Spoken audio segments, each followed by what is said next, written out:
បងមករៀនធ្វើទូរស័ព្ទជួន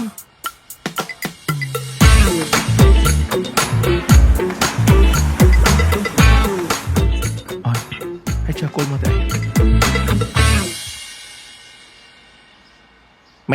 មេជួយមើលតិចមើលអានេះផលិតផលក្នុងស្រុកមិនម៉ែយើងកាត់ស្តុកយកមកលក់ដែរនឹងទៅដាច់មកចាហួយស្វិតព្រុតទីហ្នឹងឯងមេផលិតផលក្នុងស្រុកផលិតដោយជនជាតិខ្មែរមេភ្លក់មើលឆ្ងាញ់ណា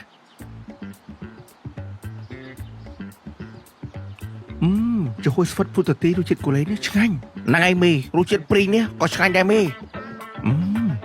បើរសជាតិត្បែកនេះក៏ឆ្ងាញ់បើរសជាតិក្រូចនេះក៏ឆ្ងាញ់ដែរមេសំខាន់ដូចយើងហូបក្រូចពិតចឹងមេបើរសជាតិអំពិលផ្អែមនេះក៏ឆ្ងាញ់មេផលិតផលព្រុតទី